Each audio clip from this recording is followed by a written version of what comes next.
दज्जाल की आमद। कुर्बे क़यामत की 10 बड़ी अलामात में से एक अलामत दज्जाल का ज़ाहिर होना भी है। नाज़रीन इकराम, अगर आप इस चैनल पर पहली दफ़ा आए हैं तो सच्ची और सबक आमोज़ कहानियों के लिए चैनल को सब्सक्राइब ज़रूर कीजिएगा। आपकी मोहब्बत का बहुत शुक्रिया। दज्जाल का फितना तारीख़ इंसानी की इब्तिदा से लेकर इंतहा तक के तमाम फितनों से बड़ा और ख़तरनाक फितना है, जिसकी बड़ाई और शिद्दत का अंदाज़ा इस बात से भी लगाया जा सकता है कि हर एक नबी अलैहिस्सलातु वस्सलाम ने अपनी अपनी उम्मत को दज्जाल का फितना से डराया। दज्जाल का मायनी है बहुत ज़्यादा झूठा शख्स, क्योंकि दज्जाल भी हक के साथ बातिल को मिलाकर झूठ बोलेगा, इसलिए इसे दज्जाल कहा गया है। ये अव्वलन खुद को मोमिन जाहिर करेगा और लोगों को भलाई की तरफ बुलाएगा, लेकिन फिर नबूवत का और आखिरकार खुदाई का दावा करेगा। मशहूर है कि उसकी असल यहूद से होगी। हकीमुल उम्मत मुफ्ती अहमद यार खान नईमी रहमतुल्लाह अलैह फरमाते हैं, दज्जाल 2 किस्म के हैं, छोटे और बड़े। छोटे दज्जाल बहुत हुए और होंगे। हर झूठा नबी, झूठा मौलवी, सूफी जो लोगों को गुमराह करें वो दज्जाल हैं। बड़ा दज्जाल सिर्फ एक ही है जो दावा खुदाई करेगा। इमाम मोहम्मद बिन अहमद कुर्तबी रहमतुल्लाह अलैह फरमाते हैं, दज्जाल और कुर्बे क़यामत इसके ज़ाहिर होने पर एतकाद रखना बरहक, और यही अहले सुन्नत बिल अमूम फ़िक़्हाए कराम और मुहद्दिसीन इज़ाम का मसलक है। मुख्तलिफ अहादीस में दज्जाल का हुलिया बताया गया है। इन तमाम को सामने रखने से दज्जाल का जो हुलिया सामने आता है वो ये है कि दज्जाल एक जवान मर्द होगा, दराज कद और एक आंख से काना होगा, और कानी आंख ऐसी होगी जैसे फूला हुआ अंगूर हो, जबकि इसकी एक आंख खून आलूद होगी। इसका सीना चौड़ा और ज़रा सा अंदर की तरफ धंसा हुआ होगा। दज्जाल की पेशानी चौड़ी होगी और दोनों आंखों के दरमियान काफ फे रे यानी काफिर लिखा हुआ होगा, जिसे हर मुसलमान पढ़ सकेगा, चाहे उसे पढ़ना आता हो या ना आता हो, और इसके बाल घुंघरियाले होंगे। दज्जाल के निकलने से पहले दुनिया की बहुत बुरी हालत होगी, जैसा कि अहादीस मुबारका के मज़ामीन से पता चलता है कि उसके निकलने से 3 साल पहले ही दुनिया में आम कहत फैल जाएगा। पहले साल आसमान 1/3 बारिश और ज़मीन 1/3 पैदावार रोक लेगी। दूसरे साल आसमान 2/3 बारिश और ज़मीन 2/3 पैदावार, जबकि तीसरे साल आसमान सारी बारिश और ज़मीन सारी पैदावार रोक लेगी, हत्ता कि आसमान शीशे का और ज़मीन तांबे की हो जाएगी। उस खुश्क साली के सबब तमाम चौपाए हलाक हो जाएंगे, फितने और कत्लो गारत गरी आम हो जाएगी, आदमी एक दूसरे को कत्ल और जिला वतन कर रहे होंगे। तब दज्जाल मशरिक की समत एक असबहान या खुरासान नामी शहर से निकलेगा। ग़िज़ाई कहत के अलावा इल्मी और रूहानी कहत भी बर्पा होगा। दीन के सिलसिले में लोगों में ज़ौफ़ पैदा हो चुका होगा। उलमा और दीनदार लोगों की किल्लत होगी। दज्जाल ज़मीन पर 40 दिन रहेगा, जिनमें से एक दिन 1 साल के बराबर, एक दिन 1 माह के बराबर और एक दिन 1 हफ्ते के बराबर, जबकि बाकी अय्याम साल के आम दिनों की तरह होंगे। इस मुद्दत में दज्जाल अपने गधे पर सवार होकर सारी दुनिया का चक्कर लगाएगा। गधे का जुस्सा इतना बड़ा होगा कि दोनों कानों के दरमियानी फासला 40 हाथ के बराबर होगा, और इस गधे की रफ्तार का यह आलम होगा कि 1 कदम उठाएगा तो 1 मील की मुसाफत तय करेगा, और रुए ज़मीन का कोई मैदानी, सहराई और पहाड़ी इलाका ऐसा बाकी नहीं बचेगा कि जहां वो ना जाए। अलबत्ता मक्का मुकरमा और मदीना तैयबा पर फरिश्तों का पहरा होने की वजह से उनमें दाखिल ना हो सकेगा, बल्कि मदीने के बाहर दलदली ज़मीन में पड़ाव करेगा, और मदीना पाक में ज़लज़ले के 3 झटके आएंगे, जिसकी वजह से हर काफिर और मुनाफिक मदीना से भाग निकलेगा और दज्जाल से जा मिलेगा। उस रोज़ मदीना पाक हर मुनाफिक और फासिक मर्द औरत से खालिस व पाक हो जाएगा। इसीलिए उस दिन का नाम योमुल खल्लास भी है, और बाज़ रिवायत के मुताबिक बैतुल मुक़द्दस और कोहतूर पर भी नहीं जा सकेगा। दज्जाल तरह तरह के शौबदों के ज़रिए लोगों का ईमान बर्बाद करने की कोशिश करेगा। हदीस मुबारका में है कि दज्जाल के साथ रोटियों के पहाड़ होंगे। दज्जाल के पैरोकारों के अलावा बाकी लोग सख्त तकलीफ़ में होंगे। उसके साथ 2 नहरें होंगी, जिनमें से एक को जन्नत और दूसरी को दोज़ख कहेगा। दर हकीकत जिसे वो जन्नत का नाम देगा वो दोज़ख, और जिसे वो दोज़ख का नाम देगा वो जन्नत होगी। उसके कहने पर आसमान से बारिश बरसेगी और लोगों के सामने वो एक शख्स को कत्ल करके फिर जिंदा कर देगा। दज्जाल के फितनों की वजह से अहले ईमान सख्त परेशानी और तंगी के आलम में भाग कर दुखान नामी एक पहाड़ में पनाह लिए हुए होंगे, लेकिन दज्जाल उनका पीछा करके पहाड़ का घेरा कर लेगा। अहले ईमान सख्त भूख और तकलीफ में मुब्तला होंगे। तब अल्लाह पाक हज़रत सैयदना ईसा अलैहिस्सलाम को नाजिल फरमाएगा। हज़रत सैयदना ईसा अलैहिस्सलाम को देखते ही दज्जाल ऐसे खुलेगा जैसे पानी में नमक घुलता है, और आप अलैहिस्सलाम दज्जाल को मकाम लुत्फ पर कत्ल करें और उसके पैरोकारों में से किसी एक को भी जिंदा न छोड़ेंगे।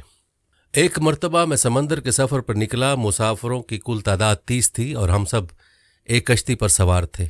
हमारा सफ़र इंतहाई इत्मीनान के साथ कट रहा था कि अचानक हवा चलना शुरू हो गई और समुद्र में तूफान आ गया। इस शदीद हवा और तूफ़ानी लहरों के हमारी कश्ती और समुद्र में मौजूद दीगर कश्तियाँ डोलती जातीं। कश्ती के मुसाफिर सूरत हाल से परेशान हो गए और हर कोई अपने अपने खुदाओं को पुकारने लगा, क्योंकि किसी को कुछ समझ में नहीं आ रहा था कि क्या करे। समुद्र से उठने वाली लहर एक सिमत की बजाय हर तरफ से कश्ती को अपनी लपेट में ले रही थी। थक हार के मल्लाह ने भी चप्पू छोड़ दी और एक तरफ बैठ गया। अब हम में से हर किसी को ये यकीन हो चुका था कि एक मौत यकीनी है। सूरज गुरूब होने का था और इसकी रोशनी आहिस्ता आहिस्ता ख़त्म होती जा रही थी। शाम का अंधेरा और मंजिल का कोई पता नहीं था। ये भी खबर न थी कि कश्ती किस सिमत में जा रही है और समंदर की लहरें अब कब तक कश्ती को सलामत रहने देंगी। इस खौफ और हरास की हालत में रात गुजर गई और सुबह की हल्की हल्की रोशनी फैलने से हर तरफ उजाला ही उजाला हो गया। कश्ती के रात भर हिचकोले खाने के बाद किसी को कुछ खबर न थी कि हम कहाँ पहुँच गए। फिर अगला दिन भी इसी कैफियत में गुजरा और फिर इसी तरह रात के बाद दिन और दिन के बाद रात आती गई और हमारी कश्ती को समंदर में फंसे हुए पूरे 30 दिन गुजर गए। फिर अचानक 30 दिनों के इस सूरत हाल के बाद भूल भटके मुसाफिरों को दूर से ऐसा नजर आया जैसे दरख्त समंदर में खड़े हों। 30 दिन से मुसीबत में फंसे हुए मुसाफिरों को यह मनाजर देखकर उम्मीद की कुछ नज़र आई और मल्लाह ने जल्द से जल्द वहां पहुंचने के लिए पूरी कुव्वत के साथ चप्पू चलाना शुरू कर दिए और कश्ती को तेज़ी के साथ उन दरख्तों की तरफ ले जाने लगा। कश्ती में मौजूद मुसाफिर जिन्हें यकीन हो गया था अब मौत के सिवा कोई चीज़ नहीं, उनके चेहरे पर जिंदगी की उम्मीद नजर आने लगी। फिर कश्ती जूं जूं करीब होती गई दरख्त साफ नजर आने लगे। मुल्लाह पूरी कुव्वत से कश्ती चला रहा था कि सूरज गरूब होने से पहले पहले उन दरख्तों तक पहुंच जाए, ताकि कहीं ऐसा ना हो कि अंधेरा हो जाने के बायस हम उस आखिरी उम्मीद से भी हाथ धो बैठे।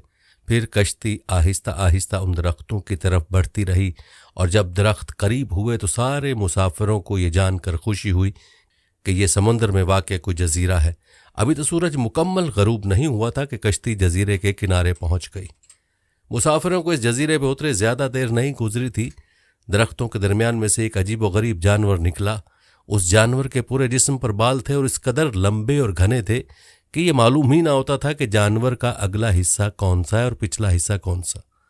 सारे मुसाफिर इस अजीब व गरीब जानवर को देखकर हैरान और परेशान हो गए, क्योंकि उनमें से किसी ने भी इससे पहले ऐसा जानवर देखा ही ना था। अब इस पुरस्रार जजीरा को देखकर सब परेशानी में मुब्तला हो गए कि ये क्या बला है। एक मुसाफिर ने दूसरे मुसाफिर से पूछा कि ये क्या चीज़ है। जानवर ने मुसाफिर की ये बात सुन ली और मुसाफिर के जवाब से पहले जानवर खुद बोला, मैं जासूस हूँ। जानवर के इंसानों की तरह गुफ्तगू करने से तमाम मुसाफिर मज़ीद परेशान हो गए, क्योंकि आज तक उन्होंने किसी जानवर को इंसानी ज़ुबान में बोलते नहीं देखा था, न सुना था। चुनाचे सब ये समझने लगे कि हो न हो ये कोई जिन है और हमारे सामने आ गया है।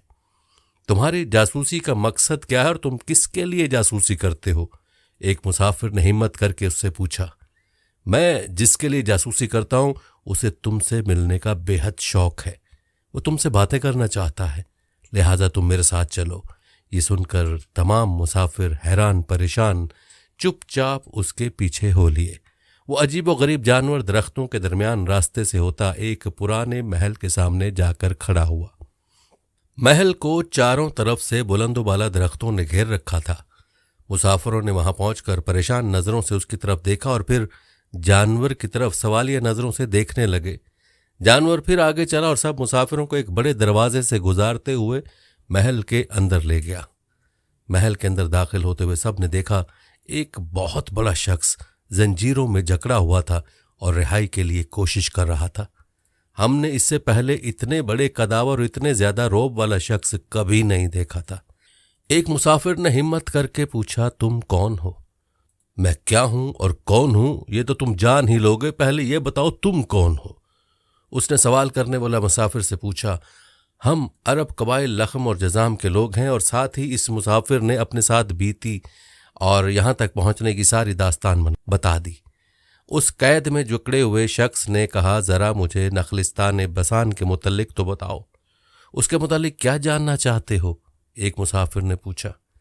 खबरदार, अनकरीब उन पर फल लगना बंद हो जाएगा, वो कैदी गुस्सीले अंदाज में बोला। फिर वो मुसाफिरों से मुखातिब हुए कहने लगा, अच्छा कब्रिस्तान के दरियाओं के मुतल्लिक तो बताओ। मुसाफिरों ने कहा, दरिया के मुतल्लिक क्या पूछना चाहते हो? वो बोला, उसमें पानी है? मुसाफिरों ने कहा, हाँ उसमें पानी है। उसने कहा, अनकरीब उसका पानी खत्म हो जाएगा। फिर वो कहने लगा कि ज़गर के चश्मे के मुतल्लिक तो बताओ, क्या पूछना चाहते हो? मुसाफिरों ने कहा, यही कि उस चश्मे में पानी है कि नहीं, और अगर वहाँ पानी है तो फिर वहाँ के लोग चश्मे के पानी से खेती बाड़ी करते हैं। फिर वो पूछने लगा, अच्छा मुझे बताओ कि उम्मियों के नबी मोहम्मद के बारे में तो बताओ। मुसाफिरों ने जवाब दिया, उन्होंने मक्का से अपनी दावत का ऐलान किया और अब वो मक्का से निकलकर यसरब में मौजूद हैं। क्या वो अरब के लोगों के साथ कोई लड़ाई लड़े? अरबों ने लड़ाई में उनके साथ क्या सलूक किया? कैदी ने पूछा। जवाब मिला, वो बहुत से अरबों पर गालिब रहे और बहुत से अरबों ने तो उनकी अताअत भी कबूल कर ली है और अब वो खुद को उनके ताबेदारी में रखते हैं। ये सुनते ही वो गुस्से से पुकारा और जंजीरों को झटका दिया। फिर मुसाफिरों को मुखातिब करके बोला, मैं अब तुमको खुद से मुतल्लिक बताता हूँ कि मैं दज्जाल हूँ और तुम्हारी बातों से मालूम होता है कि मुझे यहाँ से निकलने की इजाज़त मिलेगी। मैं फिर उस जजीरे से निकलूंगा और 40 दिन में सारी दुनिया घूमूंगा। दुनिया की कोई बस्ती और गांव ऐसा नहीं होगा जहां से मेरा गुजरना हो। हाँ, मक्का और मदीना में जाना मेरे बस से बाहर है, मुझे वहां जाने की इजाज़त नहीं। मैं उन दोनों शहरों में जाने की कोशिश भी करूंगा तो फरिश्ते मेरे सामने रुकावट बन जाएंगे, उनके हाथों में तलवारें होंगी और वो मुझसे लड़ेंगे। ये दास्तान हमें एक सहाबी ने सुनाई जो इस्लाम कबूल करने से पहले ईसाई थे।